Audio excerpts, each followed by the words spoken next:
Okay, so that was for me, Perrier. Now I need a glass of wine because I want to talk about where to from here. And this part is more difficult. Um, Let me stop sharing for a moment.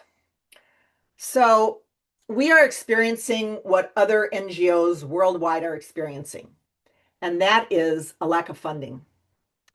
And we had anticipated, we've been living off of a lot of the money that we got from a research project from a group of Saudis. And we have commitments. Hussein recently went to Saudi Arabia, met with, we're connected at very high levels, CEOs who care about refugees, want to donate to us. But in Saudi Arabia, they're not allowed to donate unless the money comes through King Salman Public Charity. So the issue right now is we thought by now, we applied in March, they investigated us, we're good, and they just have this final step of interviewing us and giving us a certificate. That has not happened. We have not gotten word about when it will happen. And it could be tomorrow, it could be 3 months from now, or it could be 6 months from now. And the reality is, the very sad reality, is that we're running out of funds by December, January this year. So we are committed to staying open at a very skeletal level, which means we want to continue the coaching with Jessica's help. We want to continue the training because we've already got something set up for you folks and for clients on a trauma training program on managing trauma with this trauma resource center that's very well known and been in business for a long time. They're volunteering their time. That's going to be in January. We have enough training kinds of stuff. But even though the majority, all of our work is done, direct work, most of it is through volunteers. You need people like Jessica and our staff to have the infrastructure to make it work. So, I'm not getting paid from now on. Hussein is going to be volunteering. But people need to get jobs. Joanna, I'm not sure if she'll be with us, so we're going to cut down on the marketing. So we're going to rely on our clients to refer their friends to us. But we want to keep the coaching going, and we're just hanging on by a tiny thread, waiting for this King Salman thing to come through. I just wrote them a letter yesterday saying we really need to know one way or the other. But it's like, be patient. I was like, we're patient. It's been 9 months. So that's it. So it's very difficult right now. It's challenging times, not just for Refugee Jumpstart, but for other organizations as well. The world seems to be, you know, not so supportive of refugees right now. So we're we're asking for your help of ways that you might be able to help us because we've got so many coaches worldwide. And um, so here are just some ideas. Um, Serve as a global, amplify our mission by representing RGS within your networks. Create strategic introductions. If you know of high net worth individuals who are so upset by what's going on with the refugee world, especially in the US, and they want to be able to contribute in some way, maybe you could encourage them to donate to this organization. I see, we sent out I sent out yesterday and today the RJS Certificate of Appreciation to let you know how much we appreciate you all. For those of you who are kind of social media savvy, and many of you have already done it, thank you. To post the certificate, talk about the organization, have a donate button, and kind of a plea to your group to support the organization, kind of year-end donation. Um, on our website, and I think Hussein sent this out a while ago. On our website, we built a thing of under donate. There's create your own. It's really easy to do your own fundraiser. You don't have to do that, but it gives you kind of the language and a direct connection to the donate button. If you have any CSRs, corporate social responsibility connections, or corporate engagement, um, We want to be introduced, and so maybe we could get a program going. We've got a couple of proposals in on graduating seniors of universities, like with Syrians, and a leadership development program. And we're submitting some of those, but in some of the new foundations, I'm going to be calling a lot of foundations, but it takes time. It takes time of building relationships. So we've got a huge database of foundations that are in our space, and they just don't respond by email. So I'm going to start making some phone calls. So that's that's the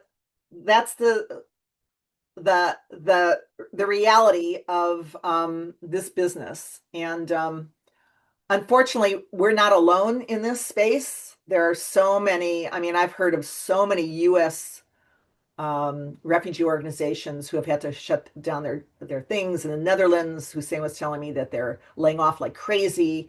The big ones, Highest, and some other ones are um, they're they they're taking they can't function.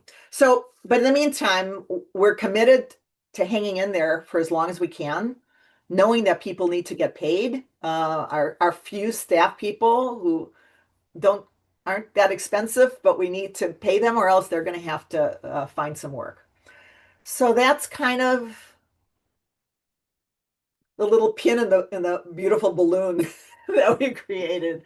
But I guess it's a shadow reality. So if any of you do have connections with foundations or with people who would like to donate, please introduce them to us. I'd be happy to talk with them, and Hussein can talk with them. And so that's the story. Are there any questions or comments? And I want to be completely transparent with you all. And if anything changes, we will let you know. But in the meantime, we're still committed to providing coaching and training to the extent that we can as well. Bev, I think it's important to share with people here. So, sort of in the immediate, for instance, do you need a bridge until, let's say, March? What's the value of that bridge? But with the wider body of work that you want, because there's the bridge, but then there's also sustainability down the line. So if you need 10,000 right now to really operate between now and March, because otherwise you're going to find yourself in the same situation in January, then that helps us kind of focus on what the need is, but and then the wider need would be for, let's say, year, 2 years, 3 years. Are you talking about a bridge alone? No, or bridge of what you need, right, to keep the doors open. Right Oh, now, we want to keep the doors open till right, Q1. right. So keep the doors open till Q1. This is how much money you Yes, need. Because right, also starting and stopping costs a lot of money.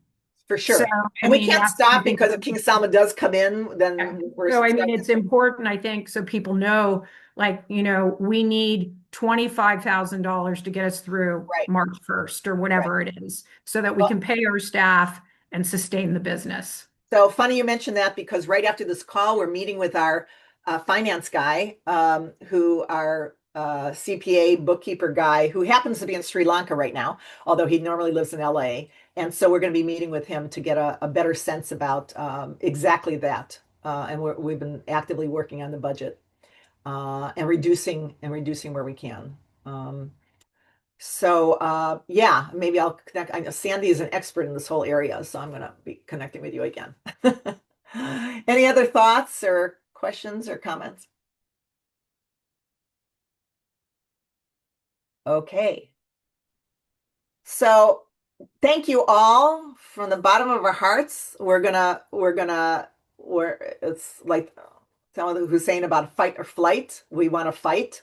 We don't want to just shut down, and we think we could continue going.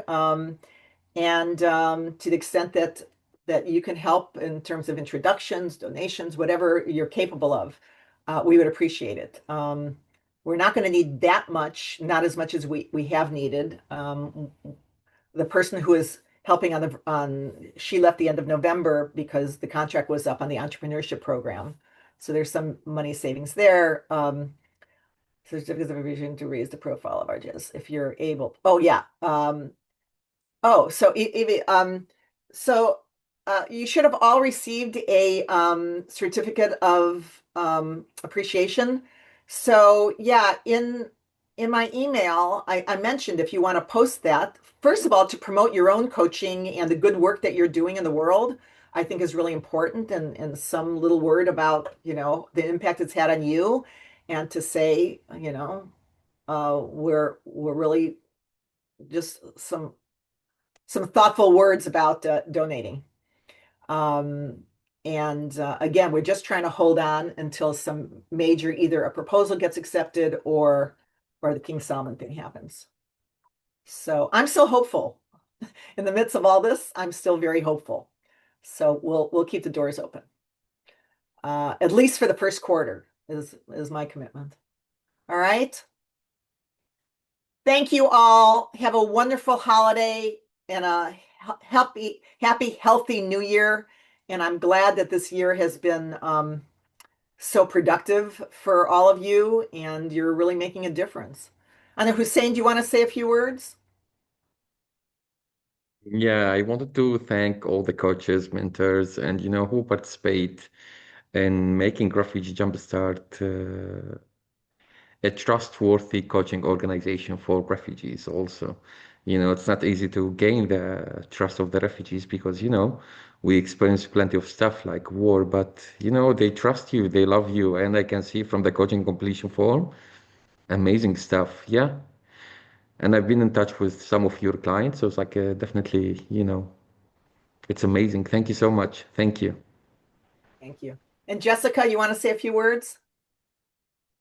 Yeah, I feel so fortunate to be in conversation with all of you and just the privilege of collaboration and something I hold in mind is that coaching is in isolation, but it really feels like we're building communities within these little units and then in a larger capacity. And that's in such an age of technology, even this capacity, a lot to be grateful for. It's just so beautiful, the humanness that's able to transpire even at far distances. So thank you to all of you. Thank you. Thank you. So onward, forward, have a great new year. Okay. We'll be in touch. Take care. Bye.